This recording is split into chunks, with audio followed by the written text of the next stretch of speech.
Hi students, I'm Rohini and you're watching Utopia. Students, today I'm here with 9th class poem Rain on the Roof यानी कि छत के ऊपर बारिश.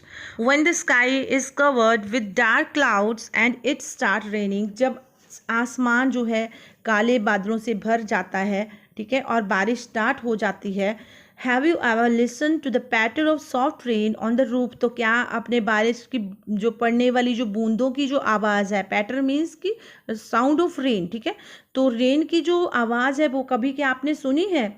What thought flash through your mind as you heard this melody of nature. तो आप जब आप इन बूंदों की आवाज़ को सुनते हो, रेन की साउंड सुनते हैं, तो आपके माइंड में कौन कौन सी यादें आती हैं, क्या सोचते हैं आप. Read the poem to find out what the poet dreamed of while listening to the rain. तो चलो पोइम रीड करते हैं और फाइंड आउट करते हैं कि पोइट क्या ड्रीम लेता है, कौन सा कोच स्किनी जो है वो क्या सोचते हैं जब बारिश होती है, उनको कौन से ड्रीम आते हैं. So let's read the poem. When the humid shadows hover over all the starry sphere. जब क्या होती है humid shadow, humid means moisture, shadow means dark cloud, hover means wandering, roaming, ठीक है. जब पूरे over all the starry sphere means तारों से भरे पूरे, स्फेयर मीन्स की पूरा जो भी स्पेस है वहाँ पे तारों से भरा हुआ जो आसमान है, ठीक है. जब पूरे तारों से भरे आसमान में क्या होता है, काले पानी वाले, ह्यूमिड मीन्स मॉइस्चर यानी पानी वाले बादल जो है वो घूमते हैं, छा जाते हैं. And melancholy darkness gently beeps in rainy tears. और क्या होती है, जो मेलंकली मीन्स सैड यानी कि अंधेरा हो जाता है और ऐसा लगता है कि आसमान जो है सैड हो गया है और आसमान ने आंसू बहाने स्टार्ट कर दिए हैं, रोना शुरू कर दिया है. What a bless to press the pillow of a cottage chamber bed. तो तब उस टाइम क्या होता है, अब अगर हम अपने बेड पे सोए हो, अपने पिल्लो को प्रेस कर किया हो, हमने अपने पिल्लो पे सिर रख के हम सोए हो, and lie listening to the patter of the soft rain overhead. और उस जो है रेन की साउंड को हम जो है जो हमारे छत पे जो है बारिश पड़ रही है उसकी साउंड को सुनते हैं, तो कैसा हमें फील होता है, जब उसकी आवाज़ को सुनते हैं तो कैसा फील होता है. Every tinkle on the shingle has an echo in the heart. बारिश की हर बूंद जो शिंगल मीन्स की ऊपर छत की टाइल्स के ऊपर पड़ती है, वो क्या करती है, हर्ट में एक गूंज सी उठा देती है, हर्ट में गूंजती है. And 1,000 dreamy fences into busy being start. और क्या होता है, एक पर्सन जो है 1,000 ड्रीमी फैंसीज, 1,000 हजारों ही सपने देखना जो है वो अट्रैक्टिव ड्रीम देखना वो स्टार्ट कर देता है, ठीक है. And 1,000 recollection wave their air thread into woof. तो क्या होता है, रिकलेक्शन मीन्स की 1,000 हजारों ही यादें जो हैं उसके दिमाग जो है बुनना स्टार्ट कर देता है. As I listen to the patter of the rain upon the roof. जैसे ही मैं क्या है रेन की साउंड सुनता हूँ, रूफ के ऊपर, छत के ऊपर रेन की आवाज़ सुनता हूँ. Now in memory comes my mother. अब क्या होता है, जब comes my mother as she use in years ago. तो अब क्या होता है, पोइट को क्या होता है, अपनी माँ की याद आ जाती है, अपनी माँ की याद आ जाती है कि जैसे जो है वो सालों पहले करती थी आके.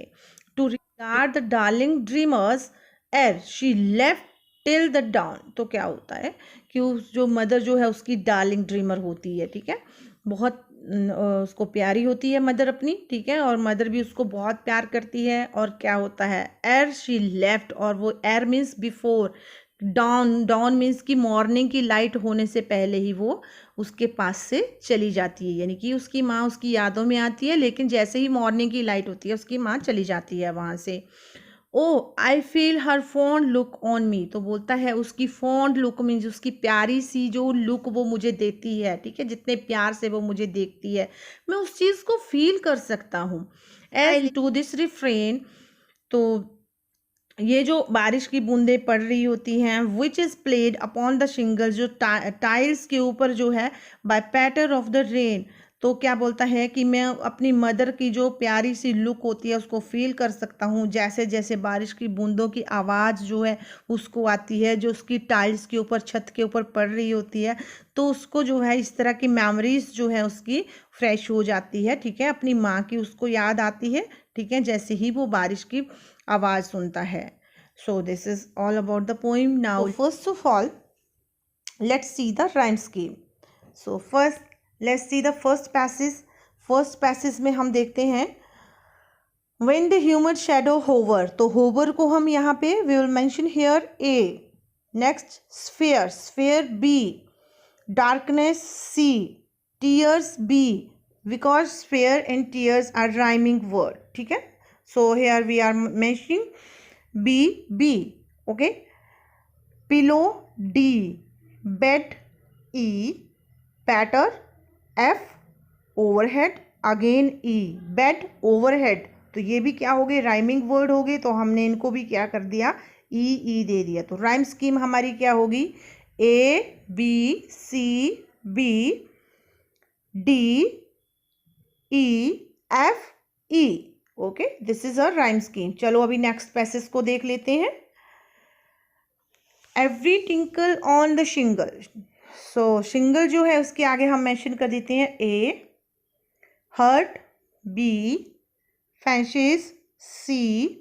Start B. बिकॉज हर्ट और स्टार्ट क्या हो गए, हमारे राइमिंग वर्ड हो गए, तो इसको भी हम B देंगे. Recollection D. Woof E. Patter F. Roof E. Because क्या है, woof and roof are rhyming words. Okay, अब क्या है, इस पैसेज की राइम स्कीम भी क्या हो गई, A B C B D E F E. तो ये होगी, मतलब कि क्या है, होल जो हमारी पोइम है उसकी यही राइम स्कीम है, A B C B D E F E. This is the rhyme scheme of the poem. Now let's find out the figure of speech of the poem. So in the first line क्या है लिखा हुआ है, when the human shadow hover. तो इसमें H जो है, human H, hover H की रिपीटेशन है, तो ये हो गया, this is alliteration. Okay, next line में अगेन स्टारी स्फीयर्स, तो मतलब कि क्या है, यहाँ पे alliteration का यूज किया गया है. नेक्स्ट लाइन में है melancholy darkness. melancholy means sad और अंधेरा. ठीक है, तो सैड तो सिर्फ क्या होता है बेटा, पर्सन होता है, बाकी कोई चीज़ सैड नहीं हो सकती. एक तो क्या बताया गया है यहाँ पे, हमें जो है स्काई को सैड बनाया हुआ है, तो ये क्या हो गया, ये होगी हमारा पर्सोनिफिकेशन. This is personification. ठीक है, आगे भी क्या है, बीप्स इन रेनी टीयर्स, मतलब कि क्या है, इन टू लाइन्स में क्या यूज़ किया गया, वीप्स रोना, रोता भी इंसान है, तो इसमें क्या है, टू लाइन्स में क्या किया गया है, पर्सोनिफिकेशन का यूज़ किया गया है. ओके, अब नेक्स्ट क्या है हमारा, पैटर. यहाँ पे पैटर साउंड जो है, पैटर जो है ओनोमेटोपिया, ये है क्या है, ओनोमेटोपिया. जब ओनोमेटोपिया जो हमारा फिगर ऑफ स्पीच होता है वो किसी भी साउंड वर्ड के लिए यूज़ किया जाता है. So this is onomatopoeia. Next में क्या है, every tinkle on the shingle has an echo in the heart. तो has heart, again it is alliteration. Okay, ये क्या हो गया हमारा, फिर से क्या हो गया, एलिट्रेशन हो गया. अब नेक्स्ट यहाँ पे भी क्या किया गया है, बिजी बीइंग, तो बिजी बीइंग ये भी क्या हो गया, एलिट्रेशन हो गया. अब नेक्स्ट क्या है हमारा, पैटर. पैटर इज ऑल्सो ओनोमेटोपिया. ओके, अब नेक्स्ट जो लास्ट पैसेज है उसमें भी क्या है, मैक्सिमम जो है एलिट्रेशन का यूज़ किया गया है. मेमरी, मदर, एम जो है, ये देखिए एम और एम जो है एक ही लाइन में यूज़ किया जा रहा है. मदर, मेमरी, माई, मदर, तो 3 टाइम जो है मेमरी, माई, मदर 3 टाइम यहाँ पे किया गया है, तो ये क्या हो गया, एलिट्रेशन हो गया. ओके, और इसके बाद जो है यहाँ पे क्या है, एक और जो है वर्ड का यूज़ किया गया है. एक तो यहाँ पे ओनोमेटोपिया, अगेन यहाँ पे पैटर का यूज़ किया गया है, तो वो ओनोमेटोपिया हो गया. और इसमें एंजॉयमेंट का भी यूज़ किया गया है. लास्ट 4 लाइन देखिए, तो इसमें क्या है, oh I feel her fond look on me और रिफ्रेन शिंगल, तो किसी भी लाइन में क्या है, लास्ट में कोमा या फुल स्टॉप नहीं लेना. 4th लाइन में रेन के बाद जाके फुल स्टॉप लगा है, तो ये क्या हो गया, enjoyment. Okay, so I think you understood. ठीक है, अब यहाँ पे एक और जो है, डार्लिंग ड्रीमर जो है, यानी कि आप समझ जाओ एक बार में ही कि क्या है, अगर बार बार डी या, ठीक है, कॉन्सोनेंट वर्ड जो इनिशियल साउंड कॉन्सोनेंट की यूज़ हो रही है, अगर लाइन में 1 टाइम 2 टाइम, तो क्या वो क्या हो गया, एलिट्रेशन हो गया.